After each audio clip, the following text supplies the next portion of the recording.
Hello, everyone. So we are at the table, and I just kind of wanted to show you what we're going to work with today.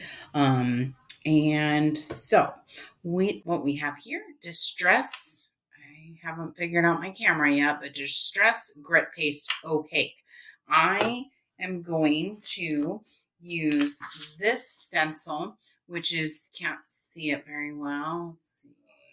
Yeah, it's a brick pattern. It's kind of a big brick pattern, so we'll see. I actually made this stencil myself on my Cricut, so I don't know, something to think about. I guess I should have started with my sketch. So this is my very terrible sketch. I've decided I'm going to try to sketch my stuff out. So this is the Mama Elephant Large window tag. I just got it. I'm so excited to use it. And then I've just made some notes here. You won't be able to read them because this is all my very terrible handwriting. I was going to originally go with a winter theme. I'm now going to go with a Valentine's theme. And maybe I'll do a winter one too, because I'm just super excited about the die. So, I'll show you all those things and then we'll move forward. So this is the die. I've got it all cut apart here. There's a lot of different pieces. This is the roof. There's a window, it's a little thing around the window. This is another little tag, little banner, and this has the little hole reinforcer, I think is what those are called. I just got this and I'm just super excited to use it. I can hardly wait. So I also pulled this. I was thinking about, I'll have to fussy cut, so excuse my owie finger. I'll have to fussy cut this, so I don't know, but I'm going to stamp this. I'm going to use these little hearts, I think. And then I pulled some different paper. So I've got this I'm going to use for the roof.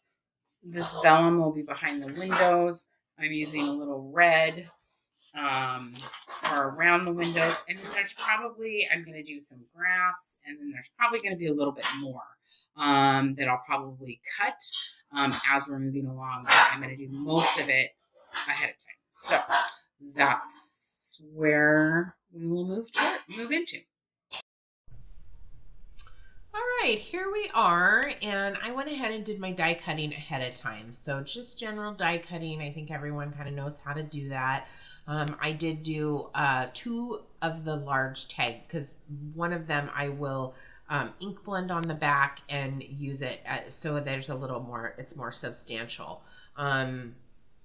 The tag is more substantial. So, and then that way, if there's any imperfections, it hides those imperfections. And then I really wanted to use a grass color that matched my pattern paper. That's my roof there. So, you know, I don't think there's turquoise grass, but you know, in my world, there is turquoise grass. So this is typically my process, just trying to getting my die cuts all cut and placing things around, just trying to see where I want everything to go and how things look. And I do this multiple times in the project and things change sometimes. So I'm showing there, I think, you know, the die cut actually has some cute things that you can go around the window and all that. But I just wanted to make sure that you could see the brick pattern that I was going to lay down and make sure that it looked okay. So anyway, so now we're going to get started with the fun part. At least this was probably my favorite part. This is a stencil that I made on my Cricut. I used stencil material that I bought at Michael's. I used a brick pattern and I made my own. So here is my waffle flower grip mat. I'm putting that down on my glass mat. This is going to hold my paper. I clean this once or twice a week. It kind of just depends on how much I use it. It's polymer, so it's like your clear stamps. That's what it's made out of. And it holds your paper. It's really amazing. So now with a more delicate stencil, like this one has a lot of small intricate parts. You'll see here in a minute, I'm going to use some pixie spray to kind of help hold that down. But I'm just getting it lined up because I want my bricks to be straight. So I'm using the lines underneath on my glass mat. That's the other beauty of that thing being clear. I love that. So just trying to line it up. And I decided that, ooh, you know, it moves a little bit there. And I didn't want the grit paste to go underneath. So this is pixie spray. You can get this multiple places, you know, definitely at all your favorite online retailers. I got mine at Michael's because that's super close. So here's my splat box. And I'll spray that on there. It's almost like a hairspray, kind of a low tack type thing, and it just sticks it on the paper so you don't have to worry about your medium going underneath of it. So really good for those more delicate ones, but it's kind of hard to get off the stencil. At least that's what I found. It could be me. It might be the operator. I'm not sure, but it's not like a deal breaker for sure. So getting things going so that I can get messy here, which is it's fun. It was fun to use. This was my first time. So I've got some palette knives here and some spreaders from Ranger that I could use. And this is the Grit Paste Opaque. And I'm mixing it up a little bit. I've never used it, just seen people use it. And I'm just going to spread it on here. I wasn't sure if I'd need to use a spreader or if the palette knife was going to be enough. And the palette knife was enough. So just getting it on there. You know, I want it even, but it is brick, you know, and it's meant to have some dimension. So it doesn't matter if it's not completely even. Something to think about if you decide to do something like this. I did not use thick paper. I think I might have only used like 65 pound, maybe. I might have used 100 pound, but I would use a medium paper, that, you know, a paper that takes medium, like watercolor or something like that, because my tags are a little warped. Even though I have put them under some books to flatten them, the wet really did warp them and they didn't come back like I wanted them to. And you can see that's pretty flimsy. I'm pretty sure I used the Michaels 65 pound and that wasn't a good idea. Even 110 pound probably would have been better. So something to think about. Make sure you use the right paper when you're using this kind of stuff. If you're just using a little bit of wet or a little bit of watercolor or something like that, I think it's fine, but this was a lot for that paper to take. So this was me getting both of them done. I just put them in my box to dry. I did let them dry overnight. Off camera, I went ahead and used dYlusions Shimmer Spray in Bubblegum. And I did splat some of that on that. And you'll see that later as we put that together. There were some things that I didn't record or I lost the recordings for. So still getting used to some of this. But I just used that shimmer spray and put it on a little... you know, in a little cup and used my fan brush and just splatted it on there. So it looked like, you know, paint splatters. So it was really pretty. So here I am again, just getting all of my, you know, making sure it's all going to be where I want. And what else do I need? Like there wasn't enough there, you know, it needed something more. I, at this point, was still going to use the truck. So that would have given it a lot, but I didn't have that cut out and probably should have. But in the end, we don't use that anyway. I decided that I wanted to put some of the outer layer around the windows. So I'm using the round one here, and I didn't use the square one. Oh no, I did use the square one. I'm sorry, excuse me. I did. I was thinking about the vellum that's coming up. So I went ahead and I just using scraps. And one thing about this card making is you can use like every scrap possible, and it's great actually. So it works out really well, and yeah, so it's a scrap buster. So I'm using my little tabletop die cut machine here. I do have a larger one that I use for my larger things. Not everything cuts like I'd like it to in this, but it's not terrible. So most of the time it does. And if it doesn't, I just get up and go to my bigger die cut machine. So, you know, that's okay. Not everything has a die cut either. You know, I'd love to have, when I do the mailbox, which you don't see because I did it off camera and I fussy cutted that, which is kind of a bummer. I wish I would have recorded. But that's when I would like to have like a brother scan and cut that would actually create a nice clean die cut for me. But someday, it's on my wish list. So yeah, so here, just kind of seeing what it's going to look like. Now here, I'm using the Gina K, one of her master layouts. I'm pretty sure this is master layouts. And I don't know which one, so I apologize. I'll see if I can't figure that out. But I needed to cut the vellum, and the tag didn't come with, it was too big. So I used master layouts to cut that. It worked out perfect, actually. And then I'm going to glue my vellum because I wanted my windows to have a window kind of look, right? Maybe a little frosty, or I don't know. I just wanted them to look like a window instead of just white behind it. And here I went ahead and used my Misty because it has another waffle flower grip mat in there. And that way it would hold down the vellum the way I needed it to, so that I could place the window pane on top of it. So it's very small and intricate. So that glue works perfect. That's Barely Art glue. Recently just got a refill, and so I now have 2 of those size of bottles, which is wonderful. Because then I can put one in my camping bag. And also Abby then has one for when she's, doing some crafting as well. So that's always good. And then, yep, so I had, we did 2 tags. So I've got, multiples that I have to put together here. So, yeah. And it looks really cute. I love the vellum. I think that turned out really well, actually. So I'm real happy with how that turned out. So the Misty works out with the waffle flower grip mount. This works out really well to get this stuff laid down. I really like that. So here I am using my reverse tweezers, which are they're a little challenging for me, but there's my son wanted me to put in the code for his Nintendo, so he's funny. So yes, so all right. Still working on my little windows. I think this is the last one. Super cute though. I do see, you can see with the vellum behind there, that looks really cute. I do really like the way that looks. So turned out really nice. Put the pin back in your glue, really important. Really important. So because it does dry up, and sometimes it's a real big pain to get that pin back in there. So I've bent my pin a couple of times. So I think, yeah. So now I left this in because you can see that you've got the truck there. That was where I was originally going to go, but it's kind of too big for the tag and the windows. It looks kind of weird. I just didn't think it looked right.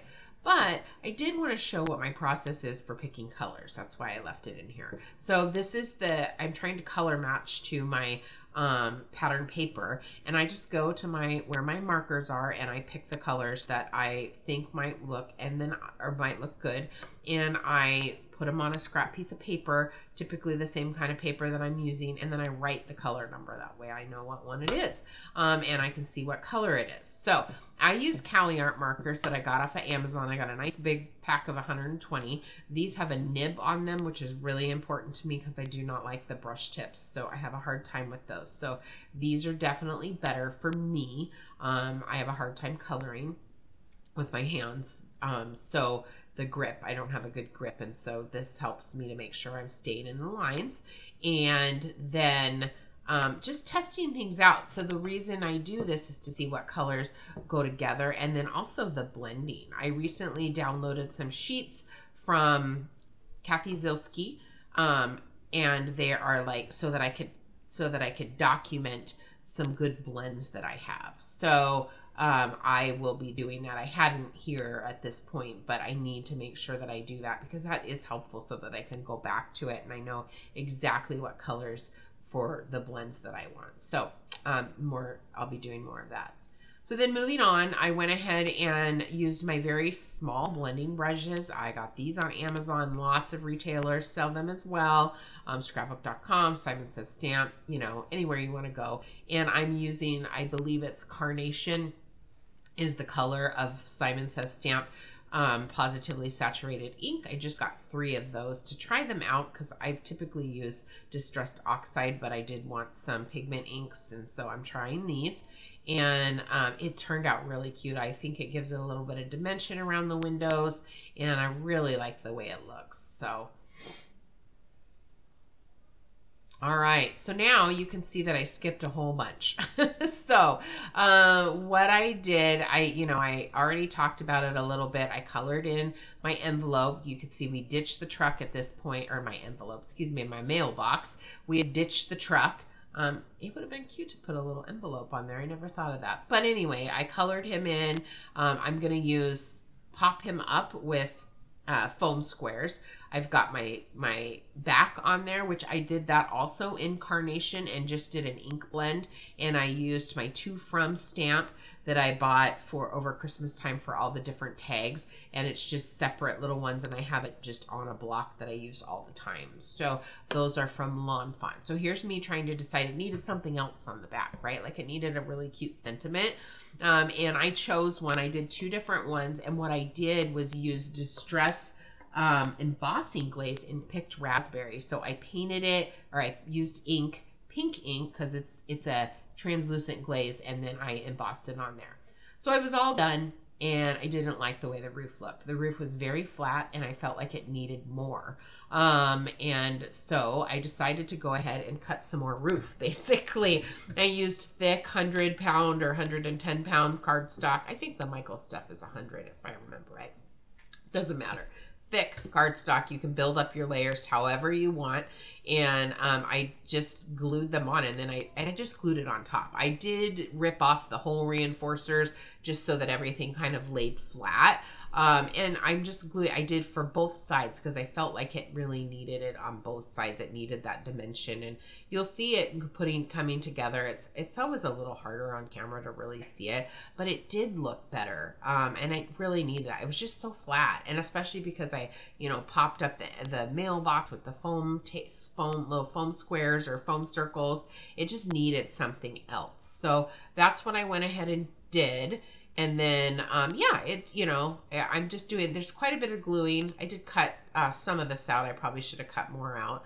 I left things in that I didn't need to, and then I cut things out that I should have left in. But, I'm still learning on this YouTube adventure here. So I think it's okay. But, just so, I think I already talked about how I used the dYlusions, I don't know if that's how you say it, shimmer spray and Bubblegum, and just splatted that on with a fan brush, and I think it gave it a really cute painted look on top of my brick, like paint splatters or something. I just think it's cute. You'll also see that there are some clay hearts there that I got from Michael's. Those are Recollections polyester glitter.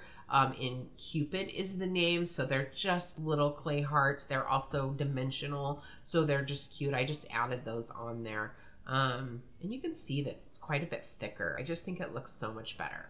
So kind of moving towards the end here, I got most of them together, and we'll get things glued on. I wanted to show the end process, because I hadn't shown how we, punch the hole in there and putting the hole reinforcer, because these don't come with a hole. So you need to make your own, which is fine. So, but it's so, you can't see it, but you can definitely tell in person. The dimension is really helpful.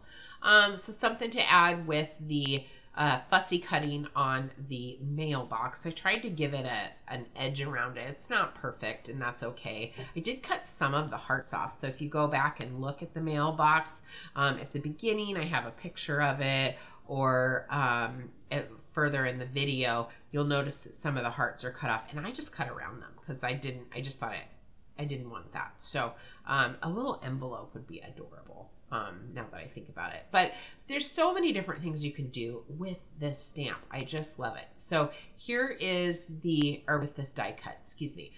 I ripped off the hole reinforcer, and I'm going ahead and gluing my thick roof on here. And it really does look better. And I'm glad I went back and did that. So we'll have to redo our holes and put new string on, but this is basically pretty much it. But see, there's my crocodile. So this is what I wanted to show. I went ahead and I tried to calculate where the middle was so that I wasn't far off. So I used my crocodile to make the hole in there. So I used the small section. I've had that guy for a million years, like so long, since way back when I was a scrapbooker, which was a really long time ago, like over 20 years ago. So yeah, when I started scrapbooking. But anyway, I've always loved paper, so this really speaks to me. I love making tags and cards and all of these fun things. So just getting all our roofs on here, and we'll continue to punch the hole. I think it was easier. I probably did it. Yeah, I did it all together. So yeah, look how cute, nice and thick. So getting that hole lined up. Sometimes the little paper sticks in the hole, so you gotta make sure that you get it out of there because it's really, see, there's me using my tweezers to get the last one out of there, so you can see it. So, yeah. But it's a great tool. It works really well. I'm sorry that I'm off camera here, so I apologize for that. So things will get better as I continue my journey in this YouTube process. So, and again, just ripping that up. I didn't want anything to bubble up. I really wanted it to lie flat, so it was important to do that. But I did just go over the paper because that didn't really matter. So, super cute. Yeah. So, I think I mentioned using Barely Arts glue. I still use, these are still my favorite tweezers, even though I do use the reverse earlier in the video. So proud of me for trying. But they are my favorite, especially when I'm trying to line things up that are intricate and I'm doing stacking of any kind. It really does help. So, yeah. And this was just trying to make sure I got the hole right, you know? So it was where it was supposed to be, because I am crooked in my life. I feel like every time if I was just going to eyeball that, it wasn't going to be straight. So that's what I did. I used my little piercing tool to pierce a hole so that I made sure I was using the right one. Although it was really hard to see in that little crocodile hole. It's really tiny. So, all right. And doing the same here. And it's because I did it on one side, so then I had to do the other because it was really thick, you know. So I punched the hole and then I put the other roof on the other side, and that's why I used the piercing tool. So I made sure that I was lining it up correctly. And that was my little pokey pad. I got that from Simon Says Stamp, and it's great. I use the opposite side of it because I don't want the pretty side to have a whole bunch of holes in it, but you know, that's what it's for. But I use the opposite side. So yeah, and now I'm gluing on the hole reinforcers. So this really helps when you're, you know, so that they last a little longer and don't rip through. These are really nice. This is the only tag set that I have that has hole reinforcers. So more than likely, I'll probably be using that out of this one quite a bit. So, and I did those in the light pink. So it kind of just blends in, but looks real cute. So using my piercing tool to just make sure everything is lined up the way it's supposed to be. Using the Barely Arts glue. That stuff glues fast, but you do get a minute to move things around. So that's what's really nice about it. So,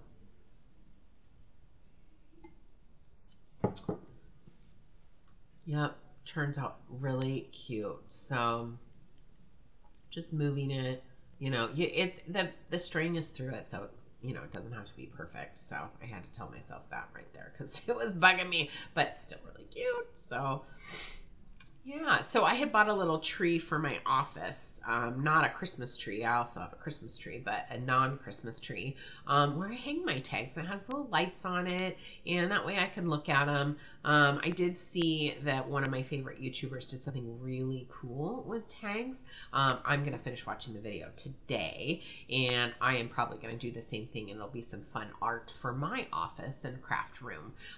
So I'm really excited. I'm going to try that project. So more to come after I watch the video. So now I'm just going to get the string in here. So I am really excited about how these turned out. I think they turned out really good. I used some red and white baker's twine. I have quite a bit of this for various different things, a whole bin of different kinds of twine and stuff. So I'm sure I got it at Michael's or Hobby Lobby or even maybe Craft Warehouse back in the day when I lived on the West Coast. Yes, I miss you, Craft Warehouse, very much. I go there once a year and I spend quite a bit of money because it's a great place. But anyway, so just making my tags. They turned out very cute. So I like the twine. I think it's really cute. I got some real fun Christmas ones at Michael's that had some foil in them, but boy, they come apart.